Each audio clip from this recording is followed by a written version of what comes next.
네, 9월의 첫 주일, 9월 5일입니다. 본격적인 가을로 접어들었죠.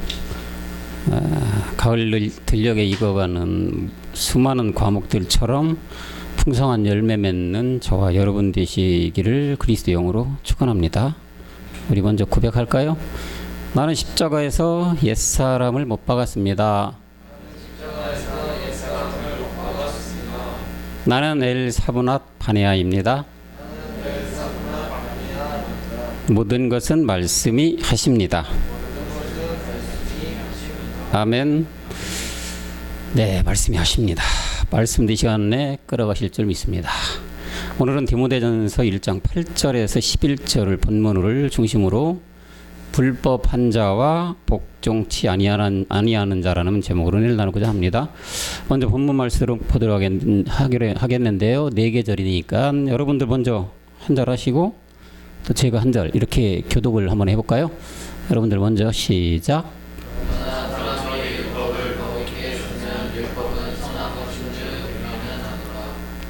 할 것은 이것이니 법은 옳은 사람을 위하여 세운 것이 아니요 오직 불법한 자와 복종치 아니하는 자며 경건치 아니한 자와 죄인이며 거룩하지 아니한 자와 망령된 자며 아비를 치는 자와 어미를 치는 자며 살인하는 자며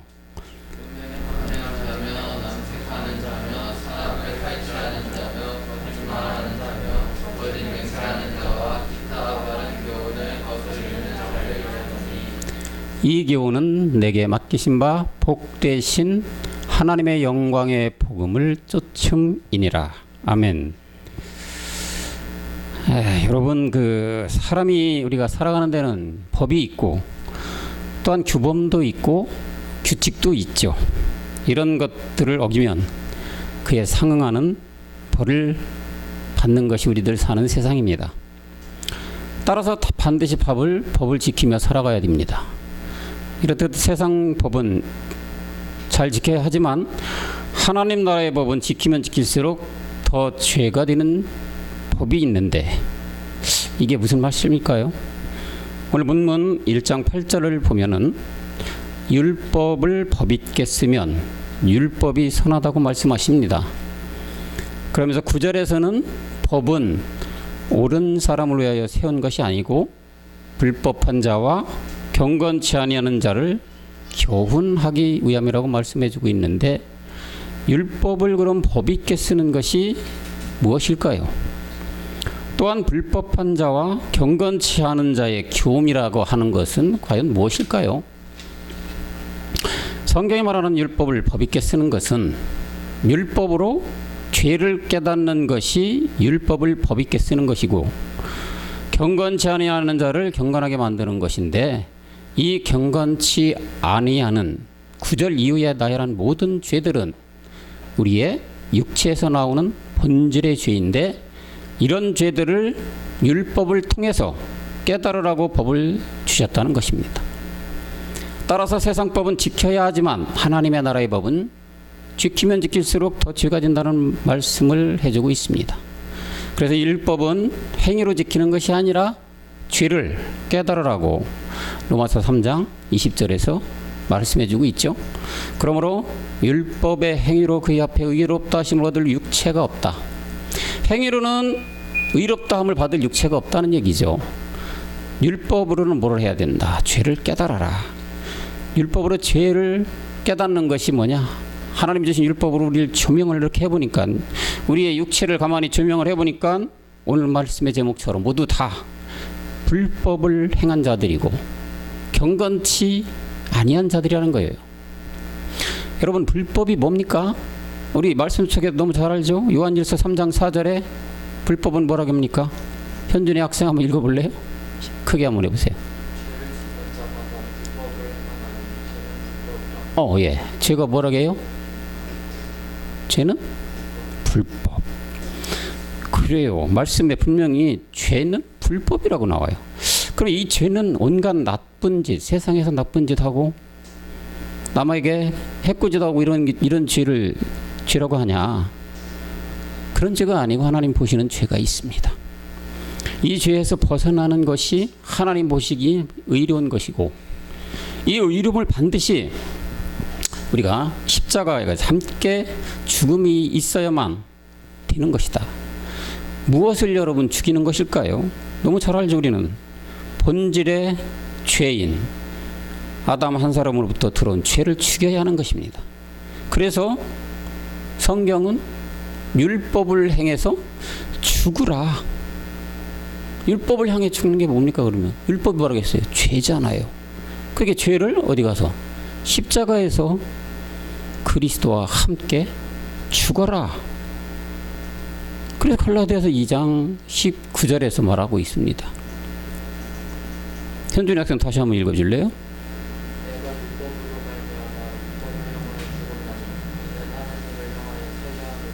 뭐가 죽는다고요?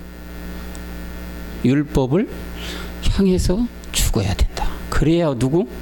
하나님을 향해서 살아나는 것이다. 그러니까 율법이 금방 얘기했던 죄이기 때문에 이 죄가 죽어야만 하나님을 향해 우리가 산다. 그러니까 반드시 죽여야 되는데 이 죽는 게 또 뭐냐? 아무거나 죽이면 안 되죠. 잘 죽여야 되는데 옛사람 죄의 몸, 사망의 몸, 본질의 우리의 죄를 십자가 가서 죽으라고. 성경은 곳곳에 이렇게 죽어라 그러면 산다, 함께 죽어야 함께 산다, 이런 얘기를 해주는 거잖아요. 로마서 6장 6절에서도 우리가 분명히 얘기 알고, 로마서 6장 4절에서도 죽어야 새 생명이 들어온다고 얘기해 주잖아요. 계속 우리가 알거니 우리 옛사람 함께 예수와 함께 십자가에 못 박힌 건 뭐냐? 몸이 멸하여, 우리 죄의 몸이 멸하여 죄에게 종노릇 하지 않게 하기 위해서 죽인 것이다. 6장 4절도 분명히 우리가 잘 알다시피 죽으심에 합한 세례, 그리스도와 함께 죽으심에 합한 세례가 돼야 반드시 새 생명 가운데 거하게 된다. 이 죄에 대한 죽음이 없으면 우리는 절대 하나님이 인정해주는 의로운 사람이 될 수 없고, 하나님 보시기에 의롭게 되는 것이 없기 때문에 이 율법으로 의롭게 되기 위해서는 반드시 죽어야 된다. 만약 율법으로 그냥 의롭게 되는 거라면 주님이 죽을 일이 없어요. 왜? 율법으로 다 되기 때문에, 율법으로 판단하면 되기 때문에. 그러니까 갈라디아서 2장 21절에 이런 얘기를 하시는 거죠. 내가 하나님의 은혜를 패하지 아니하노니 만일 의롭게 되는 것이, 그죠? 율법으로 말미암으면 그리스도께서 어떻게 죽을 일이 없다는 얘기잖아요. 율법만 가지고 모든 것을 판단하고 정죄하고 한다면 뭐 하나님이 돌아가실 필요가 뭐가 있겠습니까?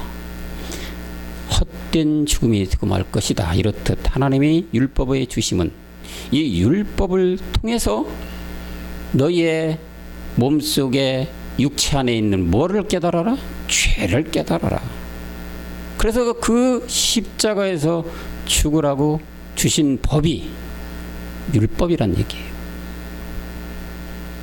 그런데 여러분, 이 율법에서 벗어나는 것이, 우리가 종교에서 얘기하는 예수를 안 믿다가 예수를 믿으니까 이 율법에서 벗어난 것이 될까요? 죄에서 벗어나 의롭게 되는 것일까요? 아니요. 이렇게 예수를 믿어도, 아니 아주 예수를 모르는 사람들에게 바울은 둘 다 죽는다고 했어요. 믿어도 사망, 안 믿어도 사망. 이게 바로 로마서 2장 12절 얘기잖아요. 율법 없이 범죄한 자는 또한 율법 없이 망한다. 율법 안에 들어오지 않은 사람들, 예수 안 믿는 자들, 종교 생활이 아니고 그냥 세상에 흐느적 사는 사람들 다 죽고, 무릇 또 율법이 있어. 예수님이 어디에 왔습니까? 율법 아래 왔잖아요. 그죠? 그러니까 율법이 있는데도 번제한 자, 그런 자들도 이 율법 때문에 막 죽는다는 얘기잖아요. 예수 안 믿어도 사망, 믿어도 사망. 진퇴양난인 것이죠. 따라서 복음, 그리스도라는 것이 중요하다는 것을 지금 계속 강조하기 위해서 이 로마서를 쭉 지금 2장을 쓰어 내려가고 있는데, 교회에 죽도록 아무리 충성 봉사 뭐 결국은 이런 거 다 해도 죄 아래 팔려가는 것이다. 그리스도가 빠지면 모든 것이 헛것이란 얘기죠. 그래서 로마서 7장 14절에서 그 말씀을 해주고 있는 거예요. 우리가 율법은 신령한 줄 알거니와 나는 육신에 속하여 죄 아래 팔렸다. 율법은 하나님의 말씀이에요. 거룩한 거예요. 그러니까 뭐라고 그래요? 신령한 줄 아는데 육신에 속해 내가 죄 아래 팔렸다. 사망 가운데 놓여 있다고 바울은 처절하게 지금 얘기를 하고 있는 거예요. 12절로 올라가 보니까 율법은 선한 것이지만 로마서 3장 9절을 깨닫지 못하면 죄 아래 팔려 결국 사망에 이른다고 하고 있어요. 로마 7장 12절에 보면 이루보건대 율법도 거룩하고 계명도 거룩하고 의롭다. 왜요? 하나님 말씀이니까. 하나님 말씀이니까 율법은 말 그대로 신령한 것이에요. 거룩한 것이에요. 깨끗한 것이에요. 다만 이 율법이 왜 죄라고 했습니까, 여러분? 율법으로 인류에 딱 몸을 비춰보니까 그 안에 뭐가 들었다는 얘기입니까? 죄가 들었다는 거죠. 율법이 거울인 거죠, 우리의. 딱 비춰보니까. 근데 이 죄가 우리가 그냥 현준이가 어디 가서 뭐 친구 때리고 엄마한테 거짓말하고 아빠한테 거짓말 이런 죄가 아니고 이 안에 아주 더러운 죄가 하나 있었다. 하나님도 정말 너희는 이 원수가 된 죄가 하나 있다. 그 죄를 얘기하는데 그게 뭐냐? 옛사람 죄의 몸, 사망의 몸이라고. 우리는 성경을 통해 너무 잘 알고 있잖아요. 로마서 3장 9절에서 그러면 어떠하뇨? 우리가 낫냐? 결코 아니다. 유대인 헬라인 다 죄 아래 있다고 이미 선언했다. 뭐 얘들이 이 사람들이 얘기하는 택한 선민 유대인 아니 헬라인이라도 다 이런 죄가 있다는 얘기예요. 또는 할 것 없이 좀 심한 말로 인두꺼비를 쓰고 나타난 사람들은 다 죄가 있다. 죄가 하나님이 보시는 죄.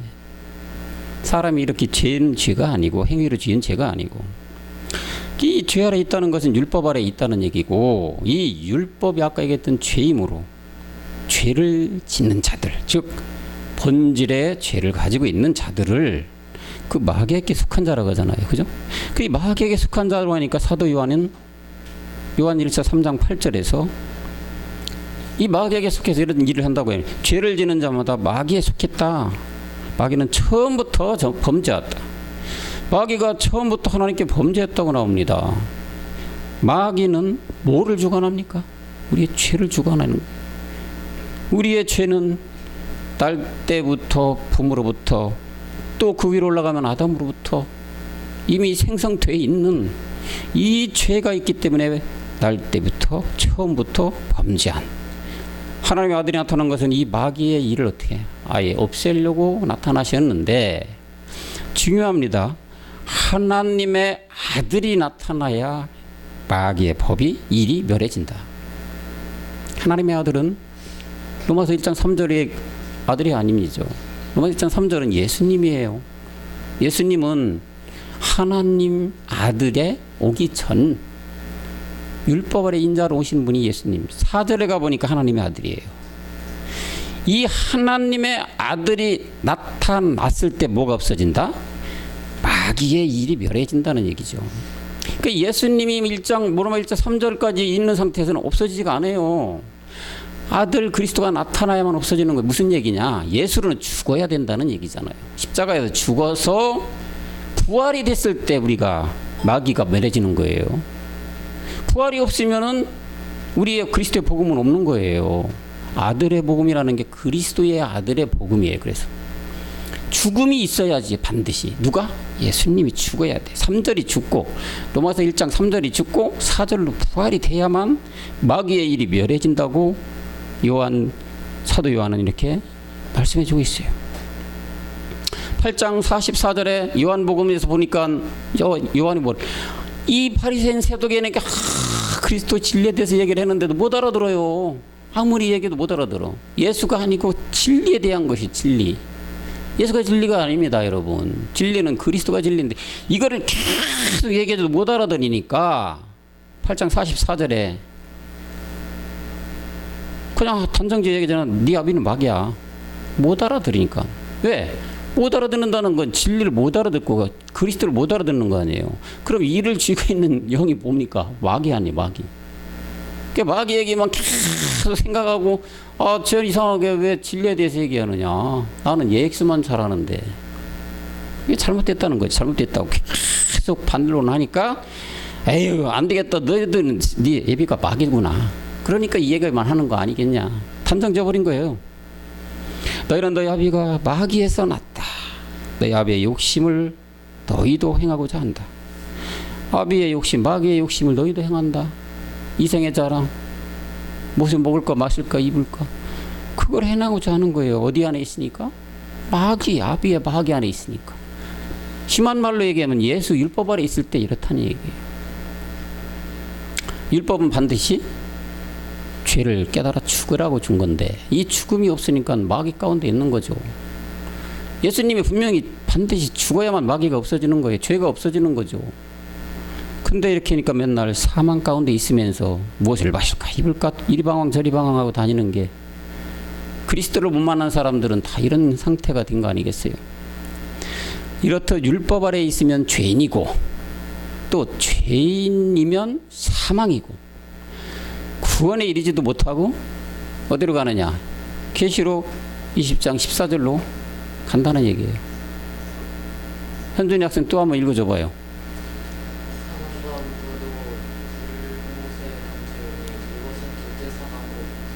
현준이 학생 불못이 뭐 같아요?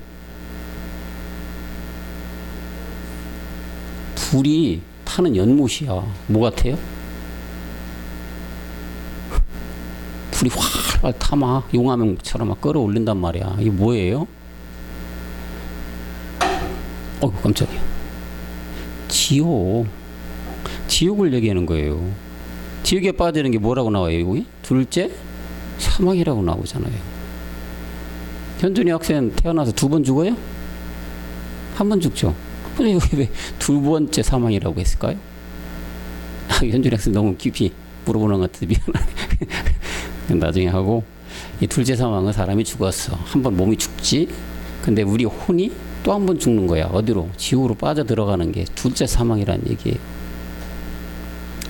이렇듯 율법은 그림자란 얘기죠. 참현상이 아니다. 그 그림자는 실체가 이렇게 오면 사라져 없어지는 게 그림자죠.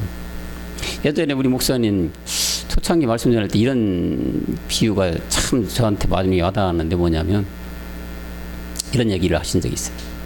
여러분들은 모를 게요. 우리가 어렸을 때는 이렇게 땅에다가 흑인이 땅에다가 이렇게 선을 많은 원을 그려놓고 편 나눠서 땅 따먹기를 했어요.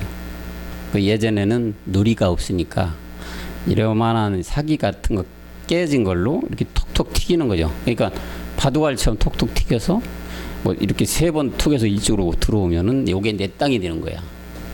그런 놀이가 있었는데 그때 목사님 그 비유를 하시더라고.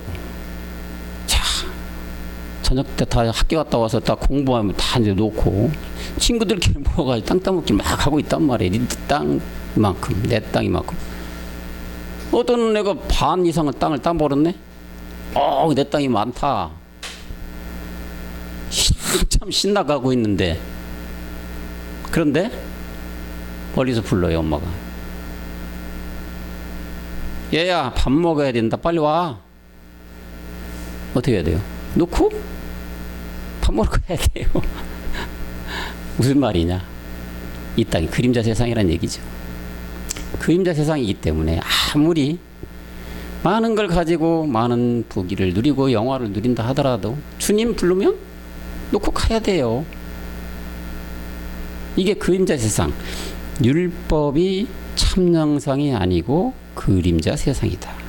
이게 실체가 이렇게 오면, 우리가 실체인 그리스도가, 멜기세덱 그리스도가 오면 어떻게 돼요? 다 놓고 가야 됩니다. 그러니까 그림자 이 세상 속에 빠지지 말라 강조하는 거예요. 그렇기 때문에 히브리 기자가 10장 1절에 이 율법에 대한 얘기를 하면서 이렇게 그림자라고 합니다. 장차 오는 좋은 일에 뭐라고 해요? 그림자다. 뭐가? 율법이. 참 형상이 아니라고 분명히 얘기해요. 해마다 늘 드리는 제사로 나오는 자들 언제든지 온전케 못 해주는 게 뭐야? 율법이다. 율법. 그러니까 그림자 율법을 따라가면 안 된다는 얘기는 뭐냐? 율법으로 죄를 깨닫기만 해야 된다는 얘기죠. 율법을 해서 내가 뭔가 잘하려고 막 용부림치면 안 된다, 몸부림치면 안 된다는 얘기잖아요. 그림자니까. 이거는 참 형상 그리스도가 오면은 없어지게 돼 있는 거예요. 그러기에 바울은 이런 그림자 속에 속한 사람이, 속한 자들이, 만약에 이런 자들이 후사다, 지금 우리가 얘기하는 예수를 믿고 있는 자들, 행위의 죄만 가지고서 그 회개하는 자들은 속한 자들이라면, 그런 자들이 후사라면, 하나님의 후사 멜기세덱 그리스도의 후사라면 뭐가 돼? 믿음도 헛되고 약속도 폐하졌을 것이라고 15절에서 얘기하고 있어요. 14절과 15절 두 절에서. 로마서 4장 14절 15절 볼까요? 만일 율법에 속한 자들이 후사면, 이 후사라는 것은 누굽니까? 신후사예요. 신의 아들, 우리의 지금 가고 있는 우리들, 율법에 속한, 예수 아래에 속한 예수 믿는 자들, 예수 내 대신 믿는 자들이 후사라면, 아들이라면 믿음이 헛거라는 얘기죠. 왜? 여러분, 믿음의 주체가 누굽니까? 그리스도잖아요. 그리스도. 아니 그럼 그리스도가 당연히 헛것이 될 수밖에.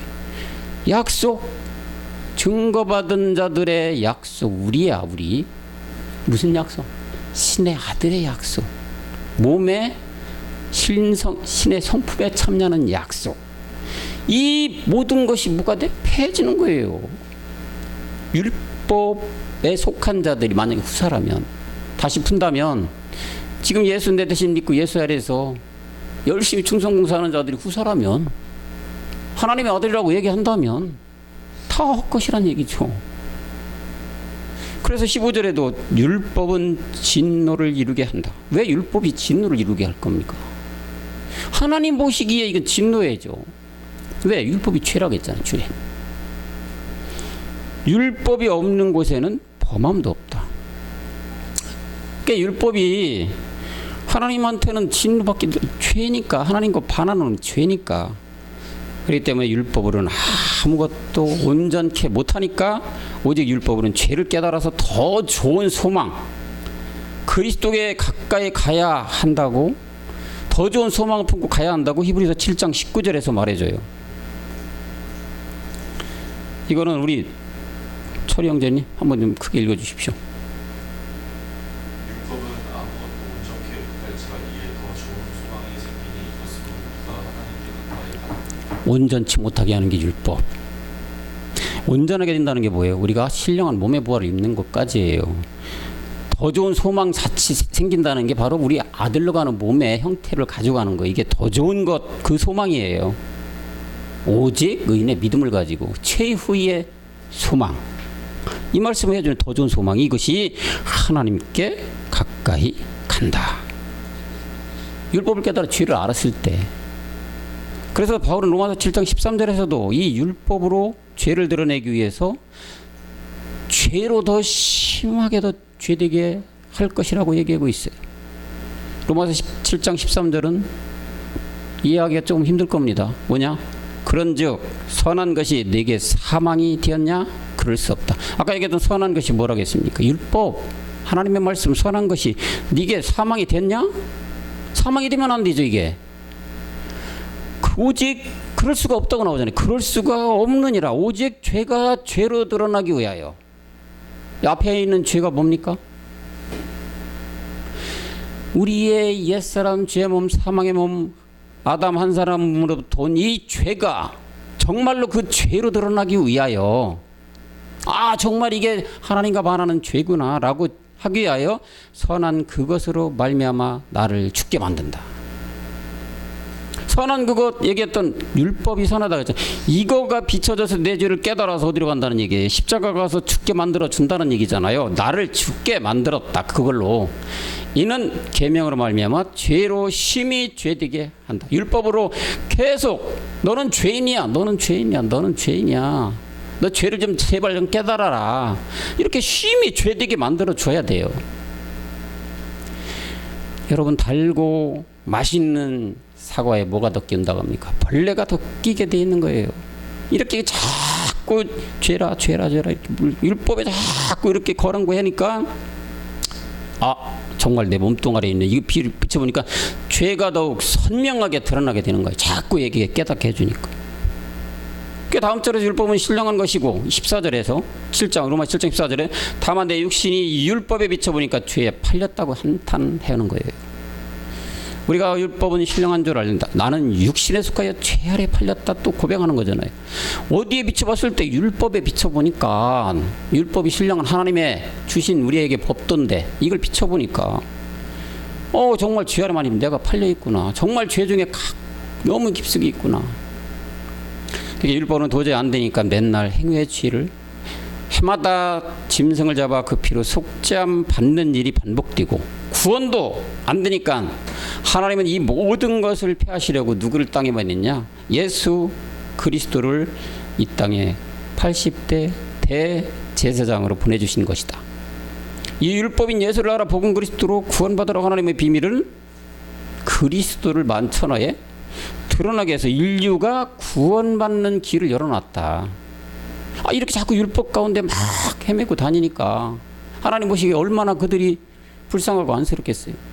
자꾸 막 예수 믿고 행위만 하려고 하니까 안 되겠구나. 짐승의 피를 잡아가지고 하는 걸 이제 끝내자. 율법을 끝내버리자. 그러고 한 게 예수 그리스도를 80대로 주신 거예요. 자기 아들을 육신의 몸을 입게끔 해서. 이렇게 열어놓은 것이 히브리서 7장 27절. 저가 대제사장들이 먼저 자기 죄를 위하여 다음에 백성의 죄를 위하여 날마다 드리는 것 할 필요가 없다. 이제 그죠? 누가 왔기 때문에 예수 그리스도라고 본인이 하나님께서 직접 이 땅에 율법을 폐하시러 오시기 때문에 그래서 십자가에서 단번에 자기를 드려 이렇기 때문에 드리는 필요가 없다. 그런데 이렇게 율법을 깨달아 죄를 처리하게 하신 것은 이 율법을 폐하려고 온 게 아니라고 해요. 무슨 얘기냐? 완전하게 하러 오셨다고 해요. 어디에서? 마태복음 5장 17절에서. 내가 율법이나 선지자를 폐하러 온 줄로 생각지 말라. 분명히 폐하는 게 아니죠. 폐하려 온 것이 아니라 완전케 하려 왔다. 율법을 폐하러 왔어요. 예수 그리스도로 왔어. 이게 뭐냐? 십자가 못 박혀 죽었다는 얘기죠. 그런데 죽은 걸로 끝난 게 아니야. 그리스도로 부활했어요. 그리고 나서 어디로 가느냐? 완전케 하라고 또 이 일을 하셔야 돼요. 율법의 완성을 하러 가야 된다는 얘기죠. 어디로? 우리가 요즘 배우는 참하늘로 멜기세덱 그리스도로 가야 된다는 얘기죠. 그래서 첫 것을 폐한 것은 둘째 것을 세우는 것이고 둘째 것을 세운다는 것은 이제 완전한 몸을 세우려 하는 것이고 율법을 완전하게 해야 하는 것이고 그래서 율법을 다 이루는 것이라고 완전히 완성되는 것이라고 어디 마태복음 5장 18절에서 말씀을 해주고 있는 거예요. 진실로 내가 너희 천지가 없어지기 전에 율법의 1.1획이라도 반드시 없어지지 않아야 하고 어떻게 된다고요? 다 이룰 것이다. 다 이룰 것이다. 그러니까 율법으로 오신 예수를 알아서 죄를 멸하고 이 율법의 마침이 되기 위해서는 그리스도를 믿게 하신 것이다. 로마서 10장 4절 가볼까요? 그리스도는 모든 믿는 자에게 의를 이루게 하여 율법의 마침이 되었다. 결국은 폐에서 맞춰져서 완성이 돼야 돼요. 여기에 그리스도는 멜기세덱 그리스도를 얘기하는 거예요, 여러분. 이게 지금 몸의 말씀을 얘기해 주시는 거예요. 우리에게 의의 법을 주시고 이에서 복음으로 두 가지 법을 이루고 하시는데 율법으로는 죄를 깨달아 십자가의 본질의 죄를 처리했다면은 이제는 영의 법 안에 거해서 제사하는 법을 가르쳐 주는데 로마서 12장 1절에서 그 말씀을 이렇게 해주고요. 형제들아 내가 하나님의 모든 자비 여부는 너희를 권하노니 너희 몸을 하나님이 기뻐하시는 거룩한 산 제사로 들어라. 이가 너희 드리는 영적 예배가 됐다. 이제 영이 법 안에 들었다면 산 제사를 드리라는 거예요. 율법의 행위는 이제 그만하고 그리스도의 영으로 제사를 드려야 온전한 예배가 된다고 말씀하고 있다. 요한복음 4장 23절과 24절도 한번 볼까요? 아버지께서 참으로 예배하는 자들은 신령과 진정으로 예배를 떼고 오라니 곧 이때라. 이 시간 이때라. 이렇게 아버지께서는 자기에게 예배하는 자들을 찾는다. 뭘 가지고 드려야 된다? 하나님의 그리스도의 영을 가지고 드려야 된다. 율법으로 드리면 안 된다. 예수 아래에 드리면 안 된다. 예수 내 대신 믿은 것 피 바르고 먹고 마시 안 된다. 왜요? 복음의 시대란 얘기. 복음이 드러나 그리스도가 드러난 시대이기 때문에 영으로 예배를 드려야 하나님 받으신다. 그죠? 하나님은 4장 24절에 하나님 영이 예배하는 자가 신령과 진정으로 예배를 영을 가지고 진정한 예배를 드려야 된다. 이게 무엇을 말하느냐? 이제는 율법의 때는 가고 복음의 시대가 도래했다. 예수의 피로 먹고 바르고 뿌리는 행위는 이제 다 끝났기 때문에 이렇게 하게 되면 어떻게 되냐? 이사야서 얘기했던 살인함과 다름없고 개의 목을 꺾음을 다름없고 돼지의 피고 우상을 찬송하는 것과 다름없고 그렇게 얘기해요. 이사야 선지자가. 왜? 예수님은 율법 아래 오신 분이고 인류의 죄를 짊어지고 십자가에서 죽는 일까지만 하시는 구원자이시기 때문에 예수님으로는 구원이 안 되고 여전히 사망 가운데 있다. 이게 율법 행위는 하지 마라. 이제 그때가 지났고 지금 복음 그리스도가 드러난 때문에 영을 가지고 너희가 구원을 받아야 된다. 영이 뭐예요? 그리스도의 영. 그리스도의 영이 뭐예요? 영이 말씀이야. 하나님의 말씀. 이 말씀 가지고 구원을 받는 시대가 됐다는 얘기죠. 근데도 지금 예수 내 대신 죽었다. 예수 피 먹고 바르고 죽인, 정말 예수님을 다시 십자가 못 박는 짓을 하고 있는 거잖아요. 예수는 반드시 어떻게 돼야 돼요? 죽어야 돼. 죽어야 돼. 반드시 죽어야 사는데 그 살으심이 그리스도로 살아야 된다. 예수님이 십자가에 죽으셨다는 것은 죄의 아비 마귀를 처리했다는 것이고 그 처리함으로 말미암아 우리 죄가 속량되었는데 이 속량되면서 끝나면 안 되고 반드시 다시 부활을 해야 된다. 그 부활의 그리스도를 부활이고 이 부활이 우리 부활이 돼야 복음이다. 그리스도의 부활로 끝나면 안 돼. 우리의 부활이 돼야 돼요. 복음이 돼야 되고 그래야 구원이 되고 아들까지도 가는 길이 열린다. 이렇게 돼야 오늘 말씀의 제목인 불법한 자와 복종치 아니하는 자가 합법한 자와 순종하는 자로 바뀌게 되는 것입니다. 아우 깜짝이야. 이 영으로 신령한 제사를 드려 말씀으로 나가면 우리에게 두 가지 법을 다 이루게 하시겠다는 것인데 날마다 죽음으로 십자가 지고 주님을 따라가는 것이 신령한 부활의 몸을 이루고 가는 길이니까 주님은 날마다 자기 십자가 지고 따라오라고 마태복음 16장 24절에서 말해주고 있어요. 현순 학생 다시 한번 읽어주실래요? 마태복음 16장 24절 크게 읽어줘요. 예수께서 제자들에게 이르시되 아무든지 나를 따라오려거든 자기를 부인하고 자기 십자가를 지고 나를 쫓아오는 것이니라. 어떻게 따라오라고요? 주님이 따라오라고 했는데 어떻게? 자기를 부인해야 돼.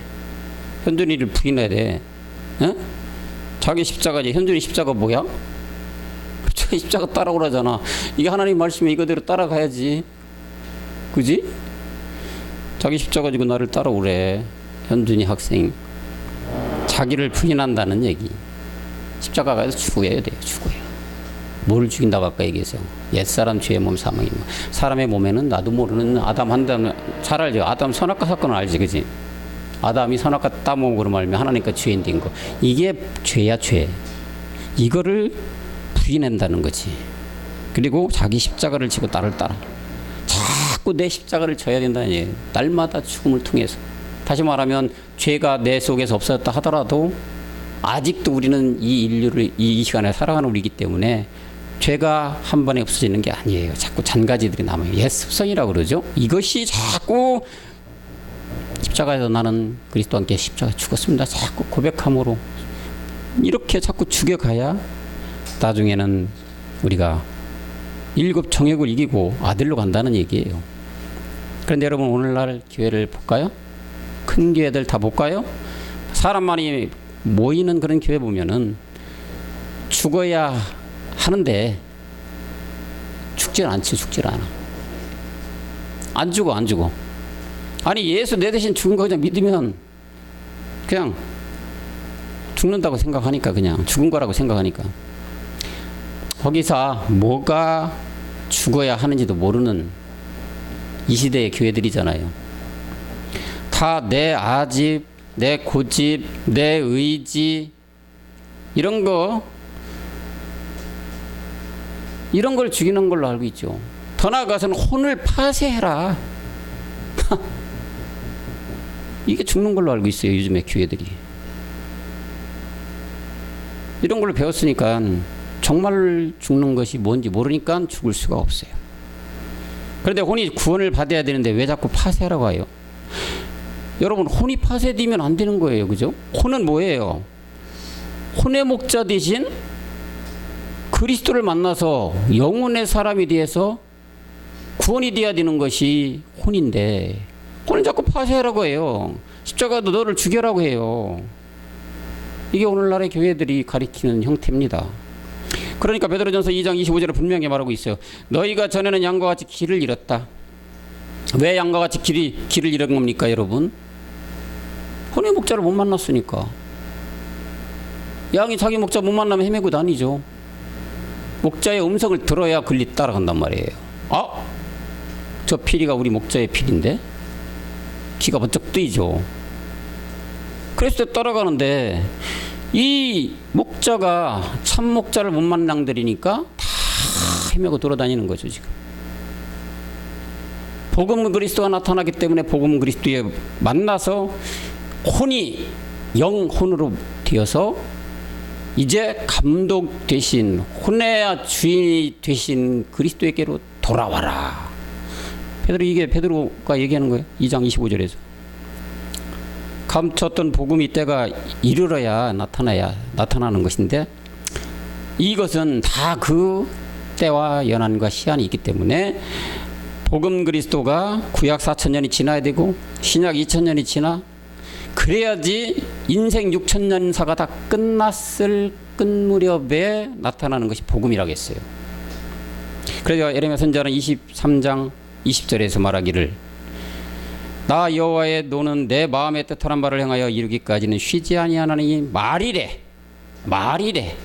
이 인생 6000년사가 다 끝나가는 말이래. 그것을 완전히 깨달을 날이 올 것이다. 이미 복음은 초대교회에 나타났었는데 성경은 이를 뭐라고 합니까? 이른비라고 했었죠. 이른비. 이 이른비가 멎고 성경이 없는 중간비가 팡팡팡 내리던 때가 있었어요. 이 중간비가 나타내가지고 복음이 완전히 싹 메말라 버렸던 거죠. 없어지면 안 되니까 하나님은 그루터기로 땅에 숨겨놨어요. 그 말씀이 선지자 이사야를 통해서 6장 13절에 거룩한 시로 남겨놨다고 얘기해 주는 거예요. 메말 없어지면 안 되니까요. 복음 그리스도 없어지면 이 땅에 구원이 없어요. 마지막 다 어디? 마귀 자식으로 갈 수밖에 없어요. 하나님은 모든 사람이 구원받기를 원하는데, 그러니까 씨로 남겨놨다고 그 중에 10분의 1이 오히려 남아있을지라 이것을 삼키는 받을 것이나 밤나무 상수리나 매임을 당해도 그루터기는 남아있는 것 같이 거룩한 씨가 땅에 남았다. 거룩한 씨, 복음, 그리스도를 숨겨놨어요. 메말 없어지지 않게. 그래야 구원이 되니까. 내의 복음 그리스도는 이제 중세기의 암흑시대 중간비가 왕창 내리던 때가 다 지나야만 마지막에 나타나게 되는데, 이 암흑기가 완전히 다 지나가야 돼요. 이런 기간들이 다 지나가야, 연한이 다 가야 돼. 그래서 이제 끝날이 되면 뭘 낸다? 늦은 비를 다시 내려주시는데, 이 늦은 비 때 농사가 되어야 하는 것이 바로 어디에서 벗어나는 겁니까? 불법에서 벗어나 합법을 이뤄야 되고요. 불순종, 불복종에서 벗어나서 복종되는 모든 일에게 적용되는 이런 시대가 되는 게 늦은 비 내리는 이 시대란 얘기죠. 이것이 신명기 11장 14절에서 땅에 이른 비와 늦은 비를 내릴 때 곡식을 얻고 포도주와 기름까지 얻어라. 여호와께서 너희 땅에 이른 비, 얘기했던 이른 비가 뭐라고 해서 초대교회 때 있었던 복음을 얘기하는 거죠. 이때 있었고 다 이제 중간시에 지나고 늦은 비를 적당한 때에 내린다. 늦은 비가 내리는 이 시대예요. 이제 늦은 비가 많이 내리는 게 아니야. 잠깐 내리는 거야. 잠깐 내. 이것도 이때 너희가 곡식과 포도주와 기름을 얻을 것이다. 마지막에 내리는 비를 듬뿍 맞아서, 여러분 비라는 건 뭡니까? 물과 관련된 것들은 다 말씀이에요. 말씀. 이 말씀을 듬뿍 맞아서 곡식을 얻는 미리 보리가 되어야 된다는 얘기예요.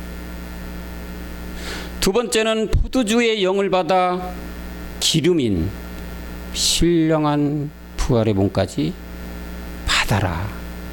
이 한 말씀 귀절에는 예수가 그리스도가 됐다는 귀절이 다 들어간 거예요.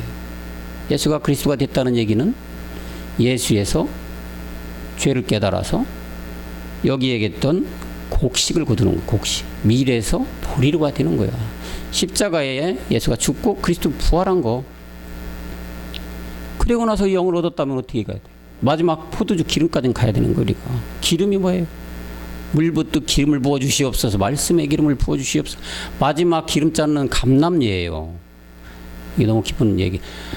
감람유가 마지막 우리가 얻을 기름이에요.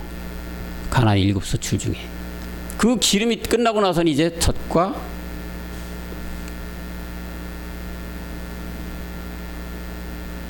기름과 젖이 나와야 돼. 젖으로 끝낸다.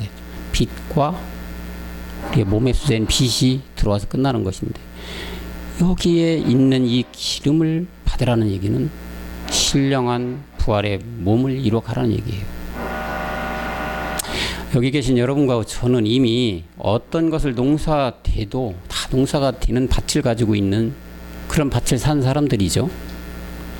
길가밭에서 돌밭에서 가시밭을 지나서 이제는 우리는 좋은 밭에 있는 우리예요. 목사님들 얘기하잖아요. 이 좋은 밭에는 어떤 것을 농사를 져도 다 잘 되는 밭이에요. 이 밭은 우리가 처음에 모든 소유를 팔아서 산 밭입니다. 그래서 마태복음 13장 44절에서 네 소유를 다 팔아서 밭을 사라고 하신 거예요. 밭을.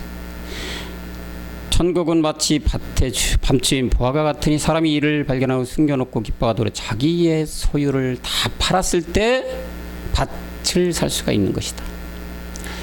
자기의 소유를 다 팔아야 돼요. 아나니와 삽비라처럼 남겨두면 안 되죠. 다 팔아야 돼. 다시 말하면 십자가에 완전히 죽어야 된다는 얘기예요. 내 모든 소유를 다 팔아서. 그랬을 때 이 밭을 사게 되는데, 이 밭도 바로 좋은 땅의 밭을 사는 게 아니라 길가밭부터 시작을 해서 마지막 좋은 밭까지 가게 된다. 룻기 1장 17절에 가면은 뭐라고 합니까? 죽는 일밖에 없다. 어서 오세요. 룻이 고백을 하는데, 어머니께서 죽으시는 곳에 나도 죽어 거기 장사될 것이라. 내가 만일 죽는 일 외에 어머니와 떠나면 아버지께서 내게 벌을 받으시고 더 내리시길 원한다. 어머님과 함께 죽는 일 외에는 없다고 고백하고 있어요. 룻이 어머니 죽는 곳에 같이 함께 죽어야 보아스의 생명을 만난다는 얘기죠. 절대 보아스의 밭을 떠나지 말고 이삭을 주어야 돼. 룻은 그래야 불법한 자에서 벗어나고 경건치 않은 자에서 벗어나서 혼인잔치에 참여하는 주인공이 된다고 룻을 통해서도 말해주고 있어요. 여러분, 이제는 복된 장마비를 내리는 시대고, 에스겔 34장 26절에서 요즘 목사님 말씀해 주신 장맛비를 내리는 시대인데, 이 장맛비는 아들들만 맞는 비란 얘기예요. 늦은 비는 모든 자들에게 줬어요. 그렇지만 장맛비 아들만, 이 아들을 찾는 아버지는 이 비로 아들을 다 찾으면 심판의 주로 이 땅에 오실 것입니다. 로마서 9장 28절이 행하고 끝낼 거예요. 그래서 초림 때 내린 이른 비는 잠깐 지나가듯이 재림 때인 이 시간에 이 늦은 비도 잠깐 지나가는 비란 얘기예요. 많이 내리는 비가 아니에요. 복음에 따른 잠깐, 이때 너희가 비를 맞아서 열매를 맺어야 된다. 그래서 이 시대를 사는 사람들은 우리가 얼마나 절제절명의 상황에 처해 있는지를 알면 정말로 소름 끼치는 날이지만, 모두 아까 모두 소경이니까 지금도 다 잠자고 있다. 노아 때, 룻기 때, 룻 때 다 그랬듯이 도둑처럼 임하시는 심판의 주가 오실 것인데, 이때만 모든 자들이 지금 자고 있다. 특히 율법에 관한 자들은 쿨쿨 잠은 자고 있다. 그러니까 마지막 때 그림자로 지나간, 즉 진리를 깨달아 그 진리로 세상을 보면서 사도 요한은 이 상황을 미리 봤기 때문에 계시록에서 뭐라고 해? 통곡한다고 했죠. 통곡. 마지막 때를 미리 보니까 이 땅에 불타 없어질 때까지 얼마 안 남았는데 진리에서 떠난 자들이 대부분이고 먹고 마시고 장가고 시집가고 하고 있다. 그러니까 사도 요한은 울부짖은 거 아니에요.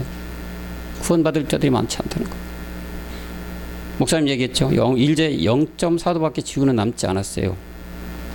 끝날이 다가왔다는 얘기죠. 얼마 남지 않은 기간만 남고 이 늦은 비가 끝나는 시점이 다가왔다. 이 방송을 보시는 예수 아래 율법 아래 거하는 모든 분들은 이 마지막 시대의 복음 그리스도를 잘 깨달아서 불법에서 떠나고 또한 거역함에서 떠나고 그래서 신의 성품에까지 참여하는 모든 자들이 되시기를 그리스도 영으로 축복합니다. 아멘. 기도합시다. 하나님 아버지 고맙고 감사합니다. 이 마지막 끝날은 우리가 불법한 자와 복종하지 않는 자들이 너무나 범람하는 이 시대의 이 땅에 이 시간은 지나가고 있습니다. 마지막 이른 비와 늦은 비를 내려주시는 이 마지막 늦은 비도 이제 얼마 남지 않았는데 이 비가 그치고 나면 주님은 바로 강림해서 심판주로 오실 것인데 이 모든 것을 그저 율법 아래 이리저리 무엇을 마실까 입을까 방황하는 혼들이 너무 많이 있습니다. 저들 불쌍히 여겨주시고 복음 그리스도로 불법에서 벗어나고 복종치 아니하는 것에 복종되는 모든 율법에 있는 자들이 많이 나올 수 있도록 주님께서 인도하여 주시옵소서. 이것에 우리가 파수꾼으로 부름받은 우리 청년부 모든들 복음 그리스도를 잘 채워서 마지막 끝날 복음의 증인으로서 전 세계를 누비며 다니는 모든 청년부 한 사람 한 사람 될 수 있도록 복으로 채워 주시옵소서. 모든 말씀 멜기세덱 그리스도 이름으로 간절히 기도하였습니다. 아멘. 여러분 수고하셨습니다.